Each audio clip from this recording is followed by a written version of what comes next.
is a full-time occupation of leadership, and that all questions asked by the people must be answered thoroughly and in full.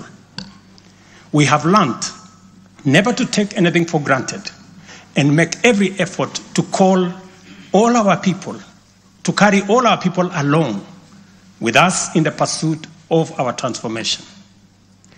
The context in which I make this national address is not only significantly different from previous occasions, but it is also a singular moment with unique historical implications for us all.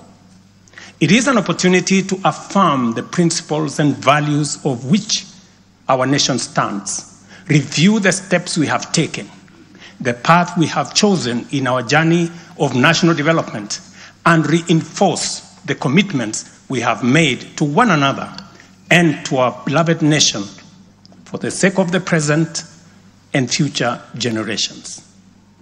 I do not take this for granted, and with utmost respect and humility before this august assembly of the people's elected representatives, I desire to respond to the most pressing concerns that have been raised by Kenyans of all walks of life in recent months.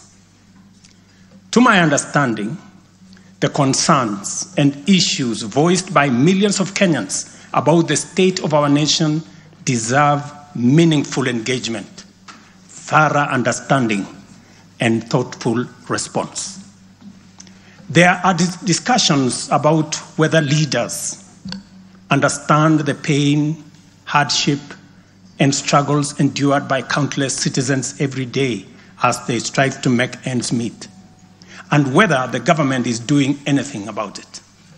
Similarly, many struggling Kenyans impatiently wonder, when will real money get to their pockets? And when will the jobs promised, which they deserve, become a reality? Additionally, there has been conversations about our education system, particularly the transition to the competence-based curriculum, and whether policies in this sector are working for or against Kenyans. Important questions have also been raised concerning the direction of development in relation to democracy, human rights, and fundamental freedoms, as well as the rule of law, transparency, and accountability. Another more direct question that emerges every now and then is whether public policy in this administration is in furtherance of service delivery to citizens or just in aid of political strategy. It is undeniable that for many Kenyans, times are hard and the struggle to meet their daily basic needs remains daunting. It is also true that these conditions have persisted for a number of years now, leading to much frustration and anxiety. Although we have gone a long way to mitigate some of these difficulties, much remains to be done, though we have laid a firm foundation for decisive intervention. I believe that it is critical for us to bear in mind that this administration was inaugurated at an extremely difficult time, characterized by domestic challenges, compounded by regional and global security, geopolitical, financial, as well as climate dynamics. As a result, in 2022, the country's total debt burden was not only immense, but it was also stacked up in the most burdensome manner, leaving very little room for investments in public service or development of critical infrastructure. The prices of basic food commodities soared as a result of a combination of prolonged drought, declining local productivity due to inadequate support, and disruptions in the global supply chain caused by the war in Europe. Kenya faced a crossroads of extremely difficult choices, where defaulting on our obligations would have significantly worsened an already perilous situation, and more borrowing was not an option. It was therefore essential for us to drastically reduce expenditure, mobilize as much as possible resources domestically, and curtail waste. As I informed the nation then, matters were going to get more difficult before they could get better. And we all had to tighten our belts and work hard under very unforgiving conditions. We had staked the fate of our ambitious bottom-up economic transformation agenda on easing the stress that the economy was in and the strain citizens underwent, while creating room for the implementation of our transformative interventions. Members, I give this background to underscore two very important facts. First, we haven't been watching helplessly and doing nothing as adversity took a toll on the economy and undermined the livelihoods and well-being of the people. On the contrary, we have been working tirelessly to steer the country away from the brink of unprecedented economic collapse and onto a more promising trajectory. The second point is that while we may not be where we would like to be, we are certainly not where we were 2.25 years ago. At the same time, the cost of living was substantially high, with prices of basic commodities beyond the reach of many households. Today, I'm proud to report that the macroeconomic indicators point to a positive turnaround and an upward trajectory. Allow me to highlight a few milestones that underscore this progress. The shilling has stabilized significantly, appreciating from Kenya shillings 162 to the dollar in February 2024 to Kenya shillings 129 today, a remarkable gain of 20%. This recovery has restored confidence in our financial markets and significantly reduced the cost of servicing external debt, creating fiscal space for our development imperatives. Inflation has declined dramatically from 9.6% in September 2022 to 2.7% in October this year, the lowest rate in 17 years. This achievement has been the consequence of favorable weather and our deliberate efforts to support farmers with affordable inputs, including subsidized fertilizer, leading not only to increased production but also productivity and lowering the prices of many cereals, including maize, pulses such as beans and peas. Our foreign exchange reserves have surged by US dollars 2.4 billion to hit a new record of US dollars 9.5 billion, providing a 4.8 month of import cover, the highest in 10 years. This resilience shields us from external shocks in the global economy and restores investor confidence. Ladies and gentlemen, interest rates are also trending downwards, reducing borrowing costs and freeing up fiscal space for growth-enhancing initiatives by business. Tax revenues have grown by 11.5% in the year to June 2024, reflecting the success of our tax-based expansion measures. The economy continues to grow steadily, recording a 5.6% growth rate in 2023, among the highest globally. We project 5% growth this year and 5.6% growth next year. Honorable members, our efforts to secure food security and stability are already bearing fruit.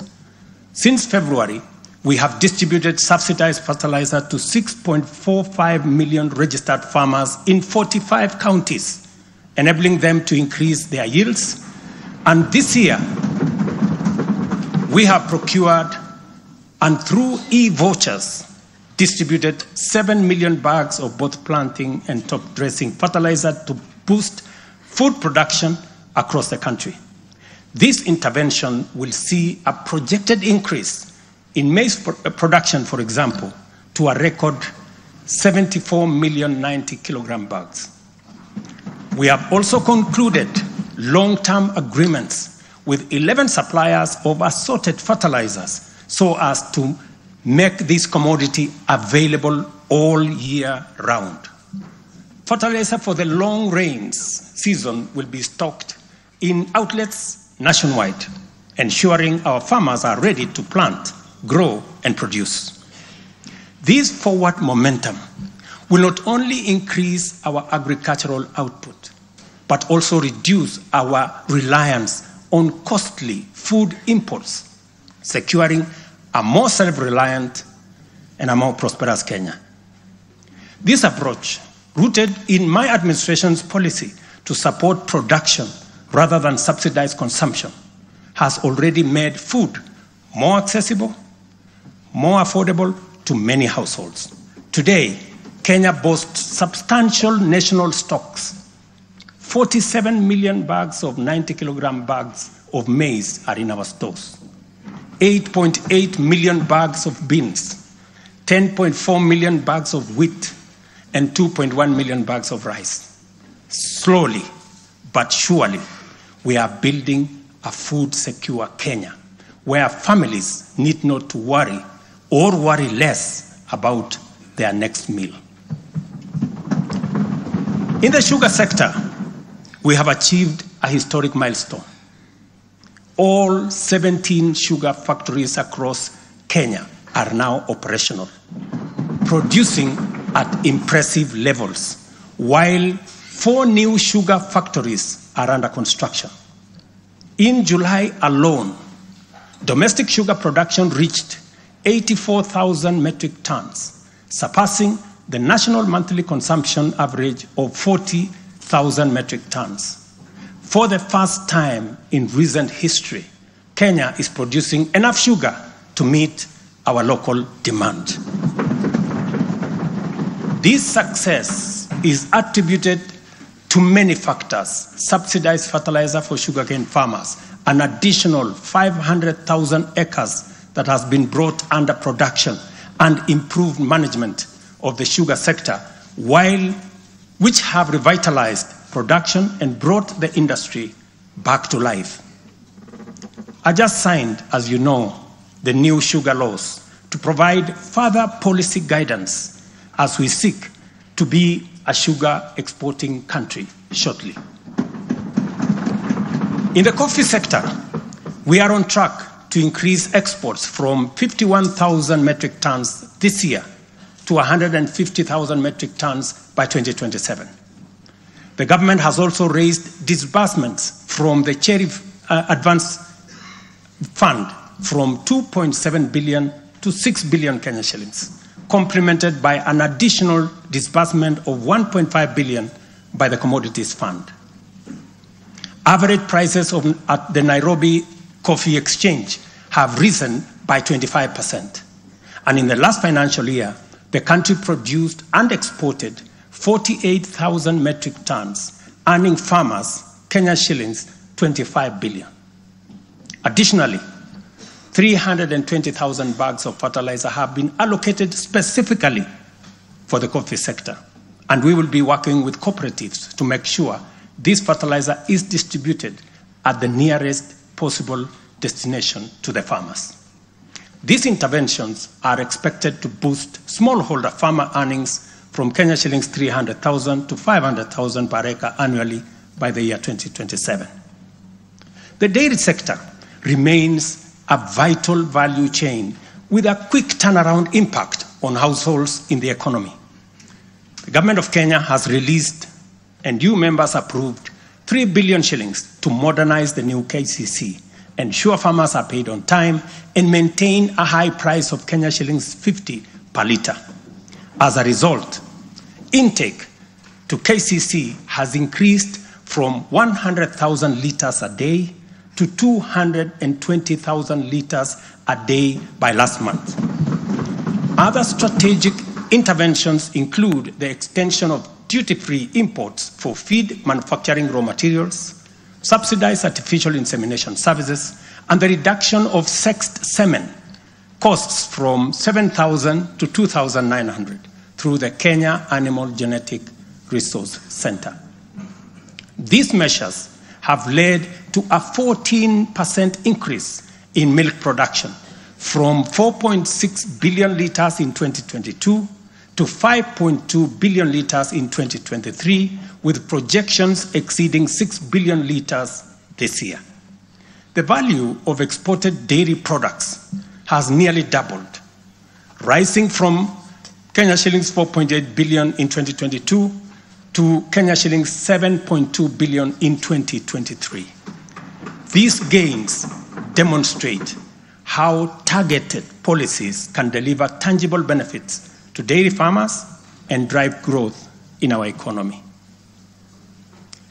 Honorable members, by 2022, the education sector was in a crisis with a lack of clarity in transition to the competence-based curriculum, a shortage of 110,000 teachers, and 23 out of 40 public universities were technically bankrupt and at risk of closure. Among those facing severe challenges were huge institutions such as my own alma mater, University of Nairobi, Kenyatta University, Moi University, Egerton University, Maseno University, Masinde Muliro University.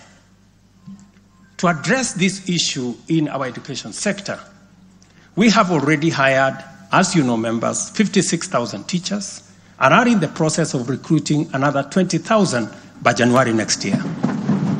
We have also ensured the seamless transition of learners from primary to junior secondary and domiciled grades 7, 8, and 9 in primary school, optimizing the use of existing infrastructure, ensuring the safety of young learners, and protecting parents from the high costs associated with boarding schools far away.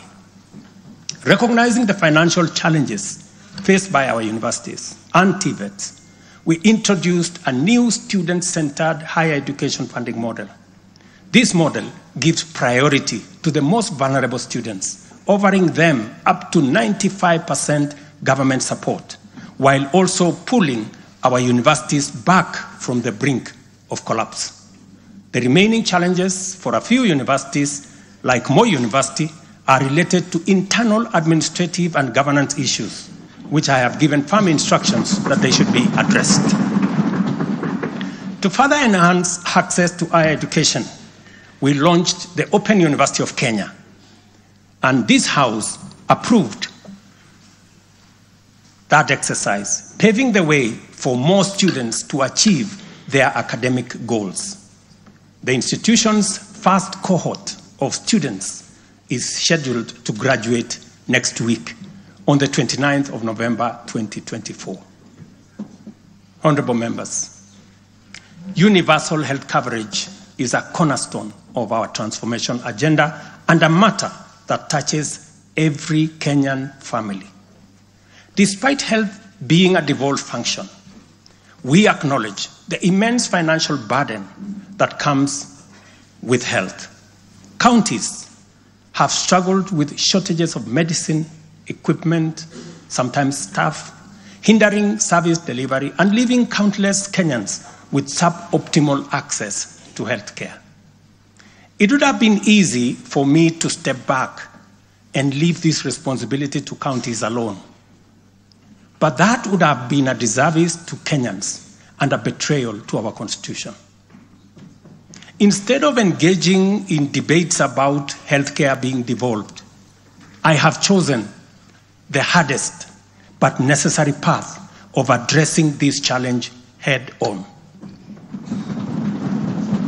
Health delivery is not just about fulfilling a constitutional mandate by whatever level of government. It is about ensuring that healthcare is not a privilege for the few who can afford, and a pipe dream for the many who cannot. For years, NHIF was saddled with debts and inefficiencies, and healthcare was being severely and negatively impacted. For far too long, too many households have lived on the edge, just one illness away from financial catastrophe. Our healthcare system has historically neglected the poor and vulnerable, leaving them without any option. while private sector medical covers remained out of reach for the majority. This is precisely what we will correct through the provision of universal health coverage. This agenda is not just about a promise. It is about a bold commitment to deliver health through transformative financing reforms, making healthcare accessible and affordable, digitizing our healthcare services to enhance efficiency, eliminate fraud, and stop corruption, and to empower a skilled and motivated health workforce. To honor our commitment on the universal health coverage, I signed into law 4 groundbreaking legislation on the 19th of October, passed by this August House. The Social Health Insurance Act replaced the outdated National Hospital Insurance Fund and established the Social Health Authority, which oversees 3 essential funds. This modern framework ensures that every Kenyan, especially the most vulnerable, can access quality healthcare services when they need it most. The shift from the National Health Insurance Fund model to Taifa Care is fundamental and radical in both scale and character. NHIF, if I give you a bit of example, NHIF served a few salaried Kenyans and those who could afford to pay. But Taifa Care covers every Kenyan, regardless of employment or financial status. Secondly, despite serving a limited class of citizens, NHIF nevertheless accumulated billions of shillings of debt because of misalignment between contributions and the actual cost of healthcare. Taifa Care has undertaken an accurate costing of all healthcare-related goods and services in order to provide timely, effective, and efficient service to every Kenyan that is affordable. Additionally, the NHIF had a waiting period lasting between registration and eligibility for service. I think it was like about 3 months. Under Taifa Care, citizens are eligible for all services upon registration. I therefore urge every Kenyan to take the most important step in securing dependable health care for themselves and their families. Register. Register now or at the earliest possible opportunity. Honorable members, for the first time in our nation's history, free primary health care is increasingly becoming available at dispensaries, health centers, and hospitals. Ambulance and emergency services are also slowly but surely being made available at no fee. Under Taifa Care, we have introduced a comprehensive benefits package that brings specialized care, such as cardiothoracic surgery, within reach for many Kenyans without the burden of financial strain. Through the Digital Health Act, we are revolutionizing healthcare delivery. Every step of the process, from registration, eligibility checks, to claims, is now digitized. By eliminating unnecessary human interaction, we are tackling corruption, reducing inefficiencies, and ensuring that resources are used where they are needed most. As a result, the good news, SHA will pay all October claims in full by next week. And it will continue like that going into the future. To date, over 15 million Kenyans have enrolled in Taifa Care, and more than 60% of employers have successfully transitioned into its framework. The newly established Social Health Insurance Fund empowers citizens to contribute towards accessing a broad range of healthcare benefits.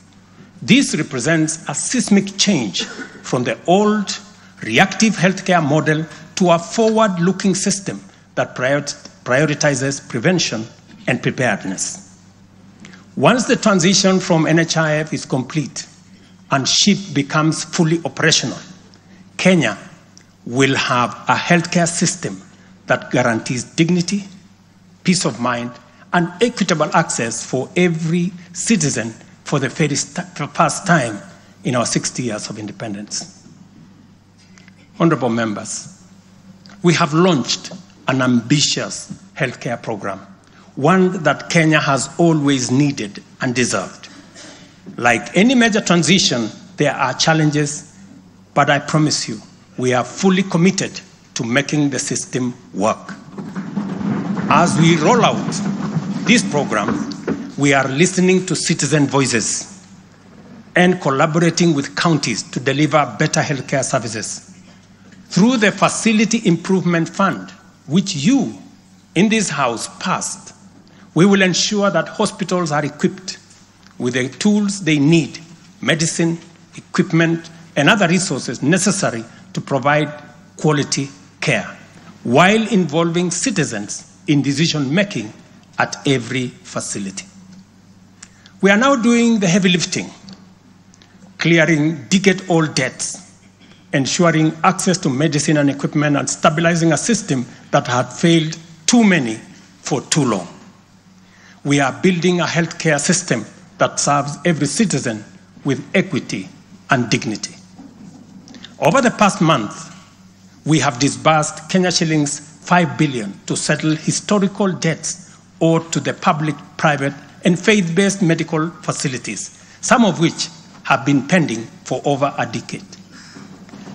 Another 3.7 billion will be disbursed tomorrow. This underscores our commitment to ensuring uninterrupted delivery of healthcare services, and we will continue to clear the remaining balances in a phased-out approach over the coming months. This sustained effort aims to restore confidence in the healthcare system and ensure seamless access of quality services. Honorable members, there is a compelling body of data projecting that not only is the future of humanity urban, but also that Africa has the fastest rate of urbanization. Kenya is no exception, and in fact, many of our counties are urbanizing rapidly. Dear Kenyans, we have a date with an urban future, and the only choice we have is what this urban future will look like. Will it be characterized by decent, dignified, safe, and livable neighborhoods and communities? Or will it be haphazard, unsanitary, unsafe slum dwellings? This is the fundamental question that our affordable housing plan seeks to answer. Kenya has a serious housing deficit, and the cost of housing is beyond the reach of the majority. While the social and economic efforts of this shortage are far-reaching, rent as a component of the cost of living is unsustainable. People are forced to choose between enduring long, punishing commutes to faraway homes or taking up less desirable spaces within reach. Supplying the number of units required to fill the affordable housing gap requires us to undertake construction throughout the country at the rate of 200,000 new housing units every year for 10 years. Many people have asked why they should be interested in affordable housing projects in rural areas. If you look around, you will witness the signs of our urban future. Land sizes are becoming smaller as the population grows in rural agricultural areas. To protect agriculture and food security from the effects of uncontrolled land fragmentation, urbanization must be planned and must be controlled. And the affordable housing program is therefore a vital component of integrated land use planning and development program that we are implementing throughout the country and in every county. Each unit of housing drives demand for different types of labor, professional services, and materials, bringing laborers, masons, bricklayers, artisans, electricians, and carpenters, as well as architects, engineers, and quantity surveyors, lawyers, real estate economists into the equation. Affordable housing is also a major opportunity for manufacturers, developers, and other industries. In other words, the economic boost from housing pillar of our bottom-up economic transformation agenda is significant and undeniably much needed. As we speak, affordable housing now directly accounts for 164,000 new jobs created over the past 1 year. Honorable members, today marks a significant milestone in our journey towards providing decent and affordable housing for all.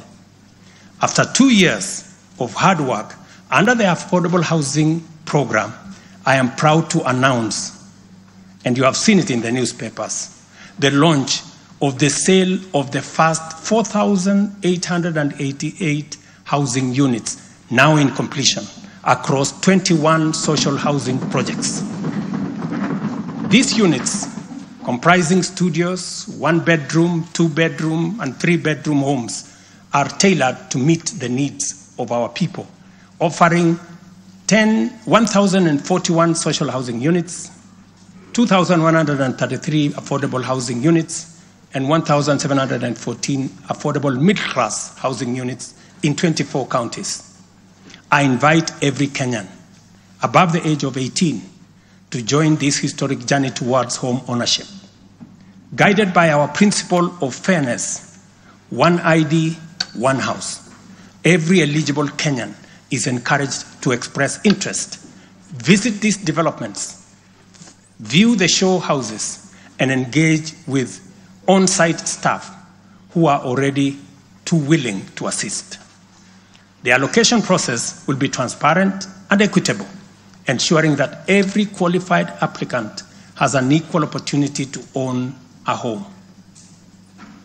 Honorable members, as part of the government's endeavor to build a nation grounded in intergenerational equity, opportunities, and empowerment for all Kenyans, we have made significant strides in implementing another key pillar of our manifesto, labor migration. This initiative seeks to harness Kenya's abundant human capital by creating meaningful job opportunities abroad, empowering our citizens, and positioning Kenyan talent on the global stage. Since July 2023, we have successfully facilitated employment of 105,367 Kenyans across multiple countries in a wide range of jobs. These opportunities span professional, semi-skilled, skilled, and unskilled sectors, including positions for nurses, teachers, and chefs. The National Employment Authority, the lead agency driving our ambitious initiative to create jobs opportunities for qualified Kenyans locally and internationally, currently has a role of 560,000 job openings worldwide. I have encouraged many members to participate in this space. Our focus extends beyond destinations such as the United Kingdom, Canada, Australia, Bahrain, Oman, United Arab Emirates, Germany, Saudi Arabia, Kuwait, and Qatar. We are also expanding our reach by actively negotiating bilateral labor agreements with new potential markets, including Russia, Poland, and Jordan.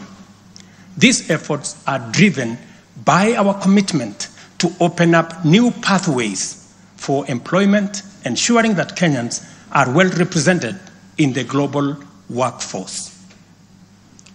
In the digital economy, we are expanding last-mile fiber optic connectivity using the extensive Kenya Power Transmission Lines network to the most remote and underserved areas of Kenya, and making significant strides to establish digital and ICT hubs. This has created a foundation for digital transformation, enabling IT economy workers, young digital creators, and entrepreneurs to access a wealth of opportunities locally, and globally. By bridging the digital divide, we are empowering our youth to compete on an equal footing in the global marketplace and showcasing Kenya's ingenuity and innovation. I congratulate members of this august House for being part of this grand digital plan. Your support, encouragement, and effort is duly recognized. We have also prioritized the empowerment of individuals within the informal sector by unlocking their potential through targeted investment. This includes accessible loans, capacity building programs, and regulatory reforms designed to ease growth.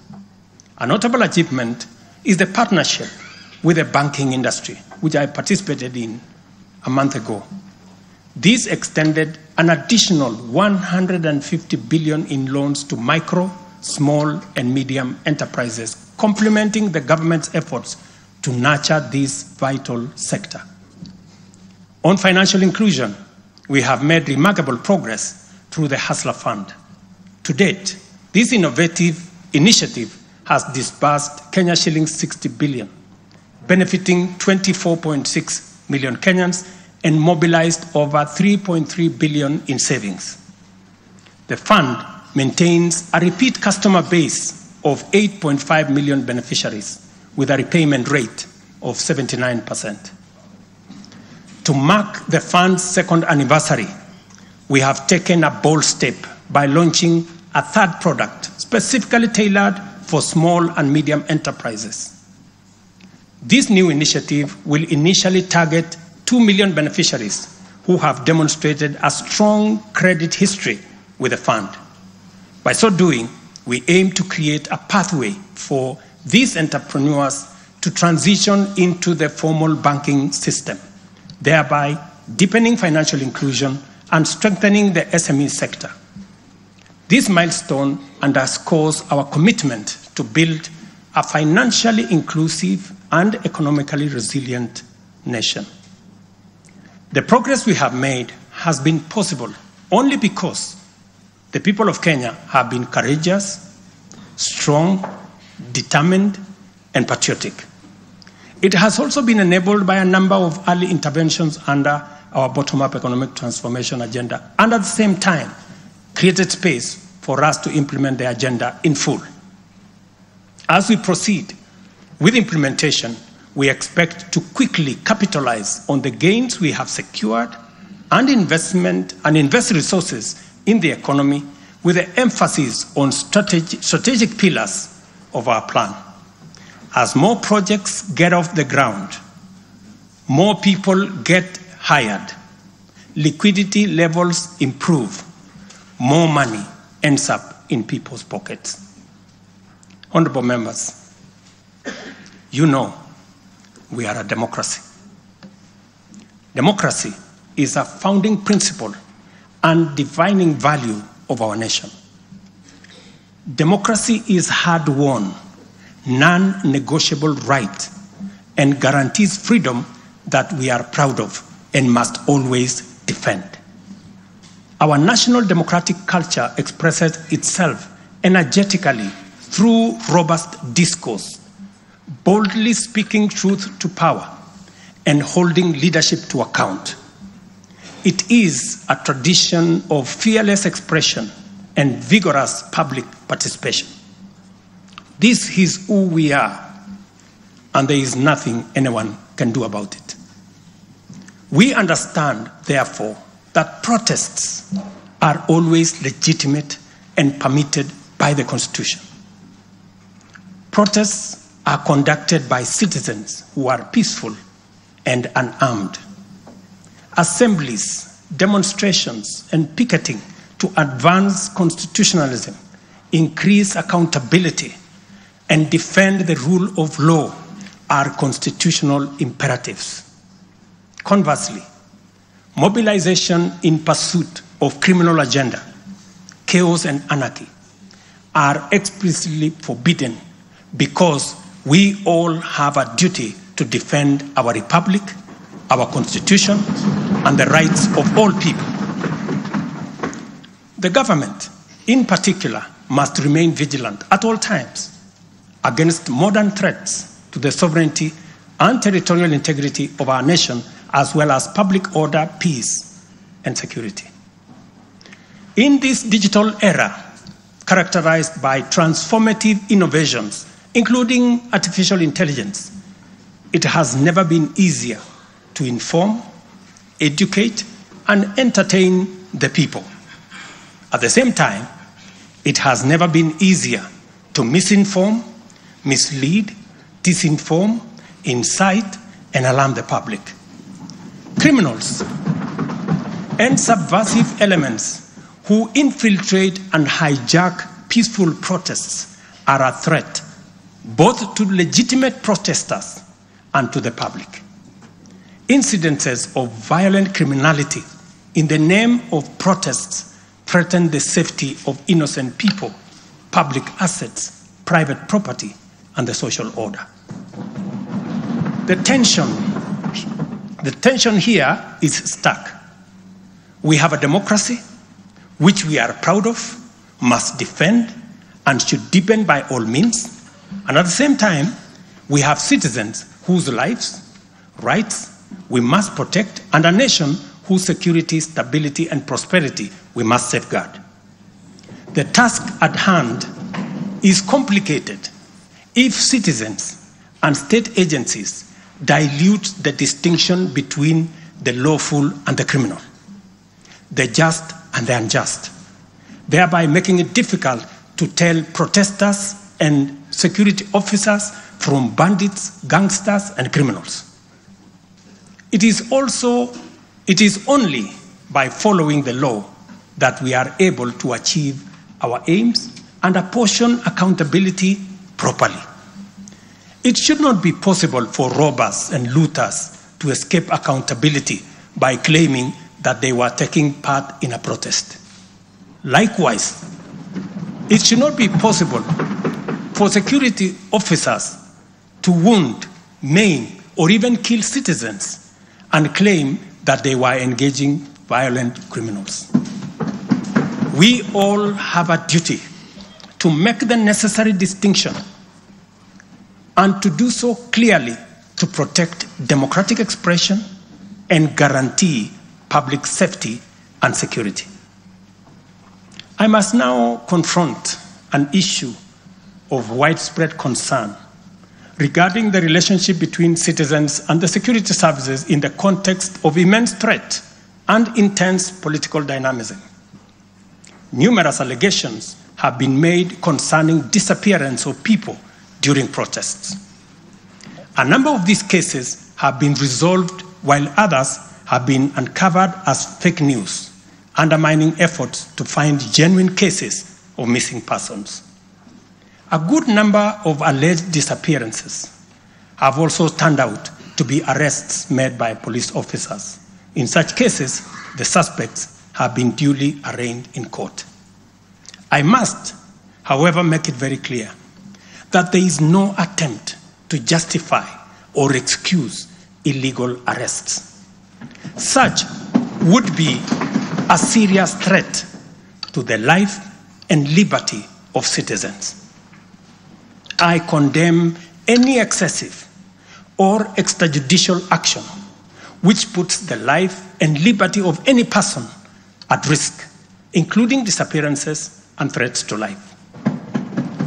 I urge all Kenyans with information about such cases to forward the information to the Directorate of Criminal Investigation and to IPOA, where they suspect members of the police service to be implicated.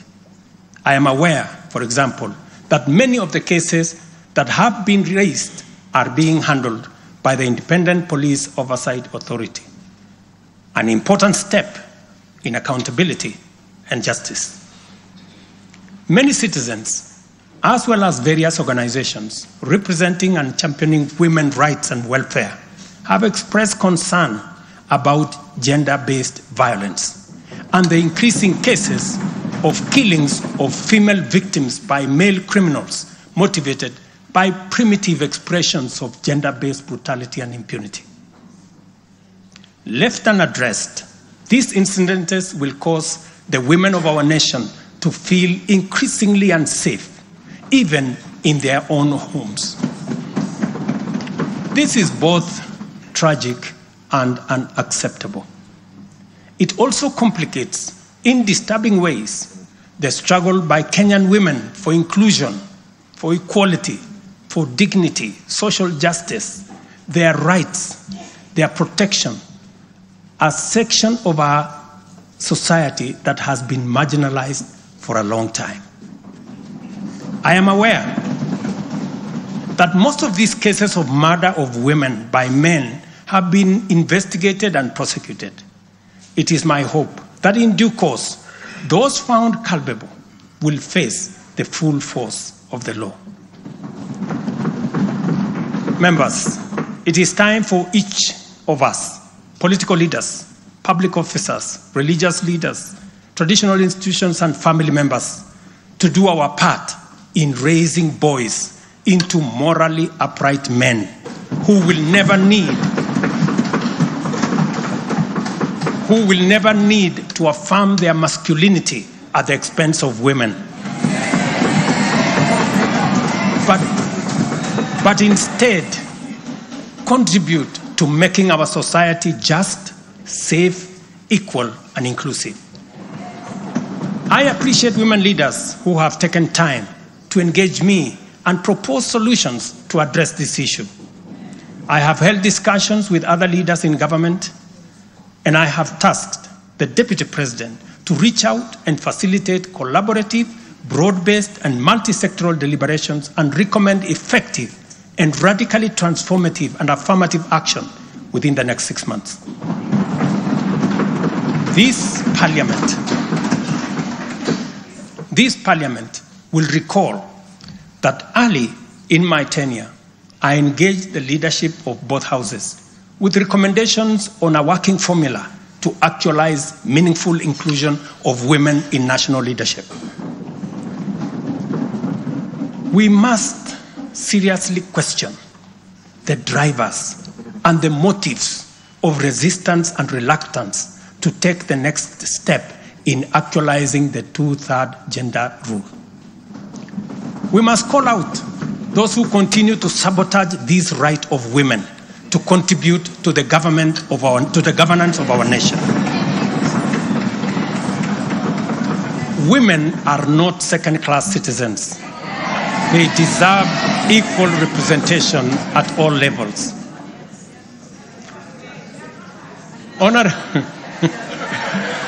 Honorable members,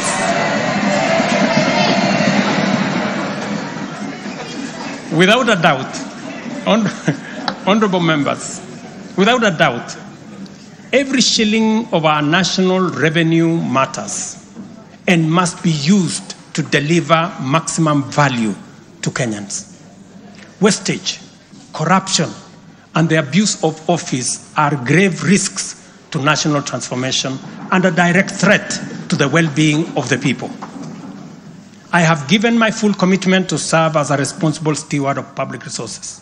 To begin with, I have championed the automation and digitization of government services and revenue collection to promote transparency, seal loopholes that lead to revenue losses, enhance accountability, and eliminate opportunities for corruption, therefore improving efficiency, transparency, and integrity. I am delighted to report to this House on the dramatic improvements we have recorded by automating and digitizing our revenue collection and service delivery through eCitizen. We have so far digitized 20,855 government services, up from 350 in 2022, representing an increase of almost 6,000%, while we have significantly improved revenue collection. Take the case of Kenya Wildlife Service, whose total revenue for the year ending June 30th, 2023 was 5.3 billion. But after implementing a digital revenue collection system, the revenue grew to 7.6 billion in the year ending June 30th this year, representing a 43% increase. This initiative alone has firmly put KWS on the path to self-sufficiency, freeing the corporation from reliance on exchequer support. I commend the teams at KWS, as well as all other government institutions that have leveraged technology and the digitization process to improve revenue collection.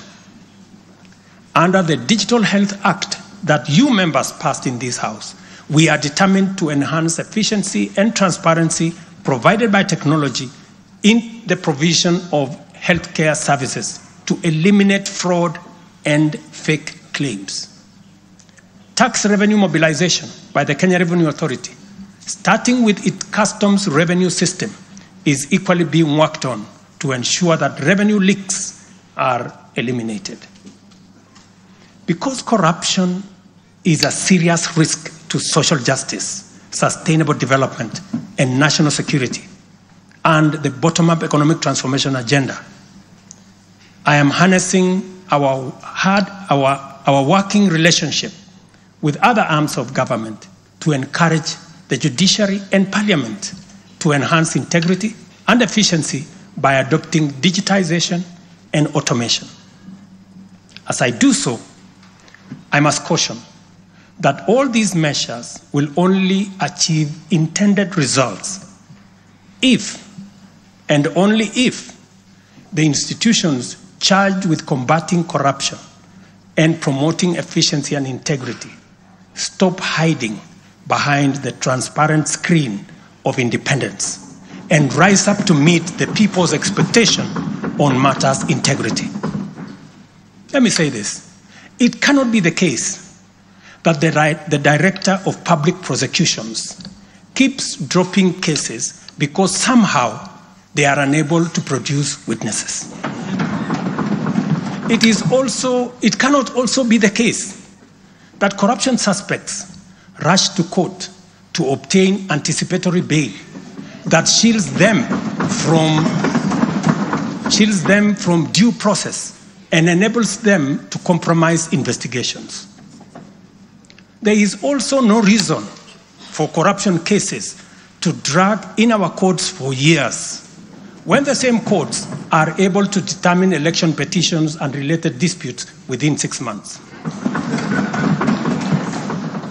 Members, it is also unacceptable for the Houses of Parliament to deny the nation a much-needed instrument in the war against corruption by continuing to sabotage the passage of the Conflict of Interest Bill.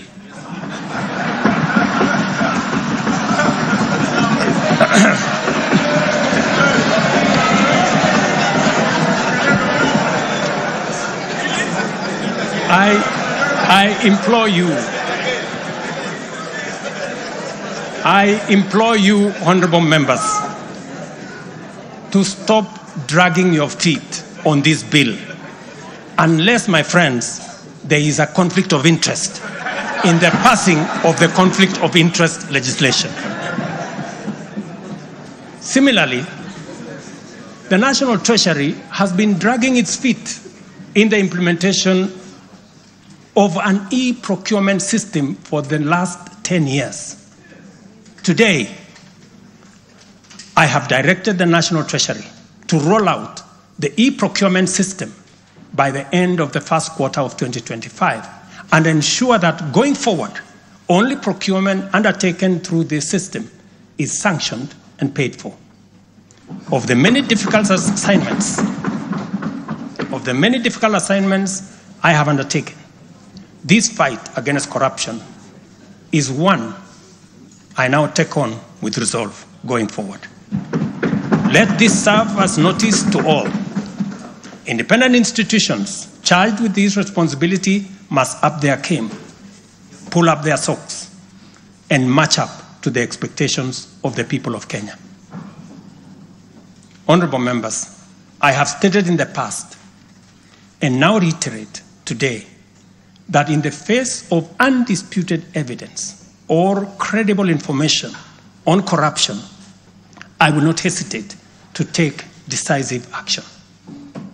Accordingly, I now direct, in furtherance of the principles enshrined in Article 10 of the Constitution on transparency and accountability, and based on new information provided by investigative agencies and partner nations, that the procuring agencies within the Ministry of Transport and the Ministry of Energy and Petroleum immediately cancel the ongoing procurement process for the JKIA expansion public-private partnership transaction, as well as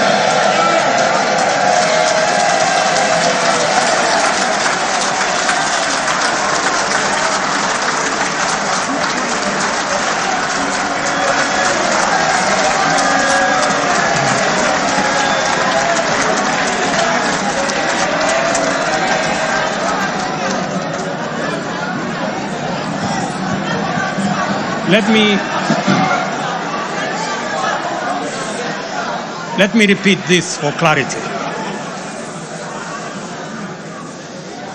I have said that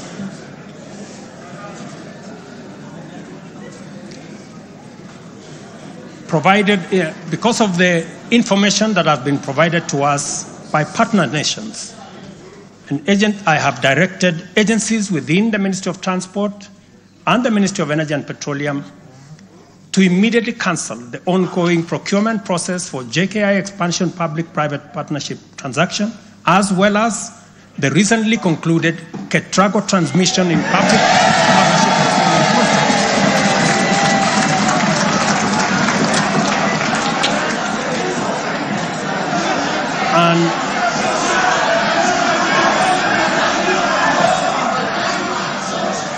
And immediately commence the process of onboarding alternative partners, because these are important projects. Honorable members, the work of taking our nation forward is our collective responsibility as citizens. For this reason, we value the contribution of all, whether they come in the form of support or encouragement, suggestion or proposal, criticism or protest. I believe that the most powerful component of leadership is listening and learning. Therefore, I engage with you and listen to all citizens, their elected leaders, public officers, administrators, teachers, and other professionals, learners and the youth, farmers, fisherfolk, pastoralists, traders, craftsmen, artisans, nurses, doctors, community health promoters, and workers across all types of sectors in every sector. I listen too to religious leaders, the civil society, industrialists, entrepreneurs, and professionals. Their contributions and everyone else's have my full attention and commitment to respond through positive, affirmative action that takes the national transformation endeavor forward. I commit to continue listening and acting, to engage, debate, deliberate with you, and to take your input into consideration in serving our nation. By design, the bottom-up economic transformation agenda is defined by its capacity to elicit feedback in the course of implementation and incorporate the same in making improvements and further progress. With every input from stakeholders, our ability to drive progress increases. By listening to you and to every Kenyan, I am able to serve this nation better. As we take part in this necessary discourse, I want to make one thing very clear. I am fully invested in the success of the strategies, policies, programs, and projects under our plan. For this reason, I am committed to do all it takes and work with every willing Kenyan until we succeed, because failure is not an option. Given the challenges our nation has faced, it has become clear, honorable members, that overcoming these obstacles requires the collective energy, the collective wisdom, ideas, and goodwill of Kenyans of all political, cultural persuasions, religious beliefs, and walks of life. The wisdom of entrenching national unity and inclusivity as a national value in our Constitution is clearly evident. Our diversity is our source of power. And this moment in the history of our nation calls for radical collaboration to transcend our challenges. We do not have the luxury of magnifying our differences. It is time for all of us to pull together and usher the nation into the future of our dreams. With this in mind, I initiated extensive consultations with leaders from across all divides, public and private. Through these engagements, we resolved to reimagine unity and inclusivity and harness the full potential of our nation through bipartisanship, which culminated in the formation of the broad-based cabinet. The imperative to accommodate the contribution of leaders across the aisle inspired us to constitute the broad-based government, a partnership based on shared purpose and premised on a commitment to bring our national values into action to turbocharge the implementation of the transformation of our nation. Being a farmer myself, transformation is like farming. A lot of resources are invested in plowing the land and planting the seeds, after which there is nothing to see for all the work except stretches of bare earth. Impatience might lead to anxiety and lamentation of the waste of effort in seed buried in the earth. However, after a brief wait, seedlings sprout, requiring close attention, weeding, and patient tending into the crop that will be ready for harvest. So is economic transformation. It requires hard work, investment of resources, patience, and faith. We have planted the seed, and all over the field, it is beginning to sprout. While admittedly there remains much to fulfill, our collective hope to deliver the national economic transformation that this nation so dearly deserves is on course. I am proud to declare that we have also made undeniable progress in building on the strong foundation laid in previous years and getting the national development project off the ground.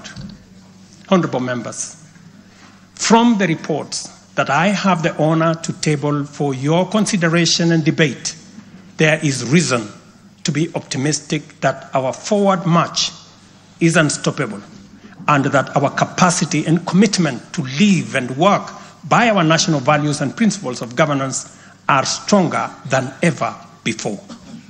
Our nation is a proud member of the international community, making our contributions to the global progress boldly and with great determination. We stand collectively facing the dawn with confidence that our expectations of a bright daylight is not in vain. In summary, honorable members, and all fellow citizens, the state of our nation is resilient. And now, honorable speakers, it is my pleasure to submit to Parliament the following 3 reports as required by the Constitution. Number 1 is the report on all measures taken and progress achieved in the realization of national values. The second, report on progress made in fulfilling the international obligations of the Republic of Kenya. And the third, report on the state of our security.